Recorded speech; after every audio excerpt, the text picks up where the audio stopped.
আজকে আজকে যে পরিস্থিতি হয়েছে ক্যাম্পাসে, অ্যাটলিস্ট আপনারা যদি কেউ দেখতেন, বিশ্বাস করেন আপনারা সারা জীবনের জন্য এই ছাত্রলীগ জিনিসটাকে যে কি পরিমাণ ঘৃণা করতেন বা ভয় পাইতেন আপনারা জানেন না। এরা আমাদের সামনে রড দিয়ে পিটায়া, ছেলেগুলারে রড দিয়ে পিটায়া একদম আধা মরা করে ফেলছে। তারা এসে আমাদের পেছনে লুকাইছে, আমাদের বোরকার পেছনে, আমাদের ওড়নার পেছনে লুকায় বলে, আপু আমাদের একটু লুকায় রাখেন, আমাদের ওরা মাইরা ফেলবে, আমাদের বাঁচান আপু বাঁচান। আমরা তাদের ওড়না দিয়ে বোরকা দিয়ে লুকায় রাখছি, সেইখান থেকে আমাদের ধাক্কা দিয়ে ফেলে দিয়ে তাদের বের করে আবার মাথায় রড দিয়ে মারছে।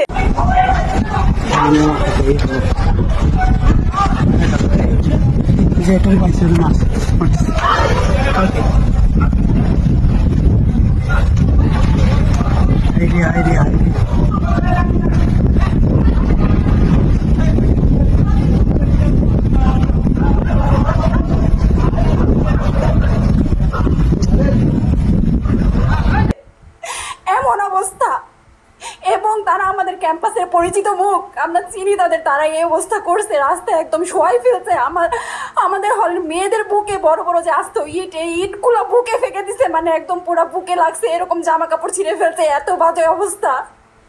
অথচ আমার ব্যাচমেট, আমরা যাদের সাথে ক্লাস করি, একসাথে বসি, আমি তাদের একটা কথা বলতে দেখি না এগুলো নিয়ে, একটা কথা না। এবং তাদের নিউজ ফিডে গেলে দেখবেন তারা এখন এগুলাই সাপোর্ট করে যাইতেছে। কিচ্ছু বলার নাই। আমি আমি কেমনে যাই এই মানুষগুলোর সাথে, এত বছর ক্লাস করছি, বা আমি আরো 6টা মাস কিভাবে ক্লাস করবো আমি জানি না, আমি সত্যিই জানি না।